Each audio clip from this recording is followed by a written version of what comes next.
Hello friends, welcome back to my cooking blog. ಇವತ್ತು ನಾನು ಮೆಂತ್ಯ ಮುದ್ದೆ ಮಾಡ್ತಾಯಿದ್ದೀನಿ. ಯಾವ ರೀತಿ ಮಾಡೋಣ ಬನ್ನಿ ನೋಡೋಣ. 1 kg ನಾನು ರಾಗಿ ತೊಗೊಂಡಿದ್ದೀನಿ. ರಾಗಿನ ಕೆಂಪಿಗೆ ಸ್ವಲ್ಪ ಹುರ್ಕೊಳ್ಳಿ ಸಣ್ಣ ಫ್ಲೇಮಲ್ಲಿ. ಮತ್ತು ಗೋಧಿ ತೊಗೊಂಡಿದ್ದೀನಿ 1 kg ಅಷ್ಟು, ಅದನ್ನು ಅಷ್ಟೇ ಲೋ ಫ್ಲೇಮಲ್ಲೇ ಹುರ್ಕೊಳ್ಳಿ.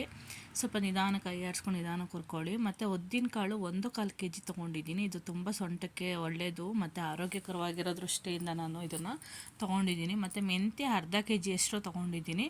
ಇದನ್ನು ಅಷ್ಟೇ ಕೆಂಪಿಗೆ ಹುರ್ಕೊಳ್ಳಿ.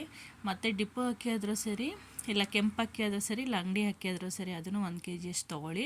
2 ಟೇಬಲ್ ಸ್ಪೂನ್ ಅಷ್ಟು ಜೀರಿಗೆ ತೊಗೊಳ್ಳಿ. ಇದನ್ನು ಅಷ್ಟೇ ಸ್ವಲ್ಪ ಬ್ರೌನಿಷ್ ಆಗಿ ಹುರ್ಕೊಂಡು ಎಲ್ಲನೂ ಮಿಕ್ಸಪ್ ಮಾಡ್ಕೊತಾ ಇದ್ದೀನಿ. ನೋಡಿ, ಇದನ್ನು ತೊಗೊಂಡೋಗಿ ಮಿಲ್ ಮಾಡ್ಕೊಂಡು ಬರ್ತೀನಿ. ಈಗ ಒಂದು ಪಾತ್ರೆಯಲ್ಲಿ ನೀರು ಹಾಕ್ಬಿಟ್ಟು ಬೆಲ್ಲ ಹಾಕಿದ್ದೀನಿ. ಬೆಲ್ಲ ಕರಗಿದ್ಮೇಲೆ ಕಸ ಏನಾದರೂ ಇರುತ್ತೆ ಅಂತ ಸೋಸ್ಕೊಳ್ಳಿ, ಕಲ್ಲೆಲ್ಲ ಇರುತ್ತೆ ಅಂತ.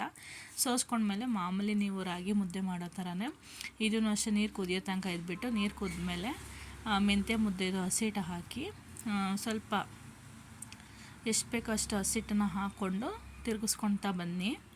ಸೊ ಒಂದು ಅದಕ್ಕೆ ಬರುತ್ತೆ ನಿಮಗೆ. ಸೊ ಗಟ್ಟಿ ಅದು ಎಲ್ಲ ನಿಮಗೆ ಗೊತ್ತಾಗುತ್ತೆ ಯಾವ ರೀತಿ ಮಾಡಬೇಕು ಅಂತ ಅಂದ್ಬಿಟ್ಟು. ಈ ರೀತಿ ಮಾಡಿಕೊಂಡು ಲೋ ಫ್ಲೇಮಲ್ಲೇ ಇಟ್ಟು ಬೇಯಿಸ್ಕೊಳ್ಳಿ ಮುದ್ದೆನ. ನೋಡಿ, ಈ ಥರ ಲೋ ಫ್ಲೇಮಲ್ಲೇ ಇಟ್ಕೊಂಡು ಬೇಯಿಸ್ಕೋಬೇಕಾಗತ್ತೆ. ಆಮೇಲೆ ಕೈಯಲ್ಲಿ ಸ್ವಲ್ಪ ನೀರು ಮಾಡ್ಕೊಂಡು ಹಿಂಗೆ ಮುಟ್ಟು ನೋಡಿ, ಬೆಂದಿದೆಯಲ್ವ ಅಂತ ಗೊತ್ತಾಗುತ್ತೆ. ಅಂಟ್ಕೊಳ್ಳುತ್ತೆ ಅಂದರೆ ಅದು ಇನ್ನೂ ಬೆಂದಿಲ್ಲ, ಸ್ವಲ್ಪ ಬೇಯಬೇಕು ಅಂತ. ಇಲ್ಲಾಂದರೆ ಈ ಥರ ಆದರೆ ಬೆಂದಿದೆ ಅಂತಂದ್ಬಿಟ್ಟು. ನೋಡಿ, ಎಷ್ಟು ಸಿಂಪಲಾಗಿ ಯಾವ ರೀತಿ ಮಾಡ್ಬೋದು ಅಂತ ತೋರಿಸ್ಕೊಟ್ಟಿದ್ದೀನಿ. ನನ್ನ ಚಾನಲ್ ನಿಮ್ಗೆ ಇಷ್ಟ ಆದರೆ ಪ್ಲೀಸ್ ಸಬ್ಸ್ಕ್ರೈಬ್ ಮಾಡ್ಕೊಳ್ಳಿ, ಹಾಗೆ ಫಾಲೋ ಮಾಡಿ, ಲೈಕ್ ಮಾಡಿ, ಬೆಲ್ ಬಟನ್ನ ಪ್ರೆಸ್ ಮಾಡೋದನ್ನ ಮರಿಬೇಡಿ ಅಂತ ಹೇಳ್ತಾ, ಅಂಟಿಲ್ ದೆನ್ ಬಾಯ್.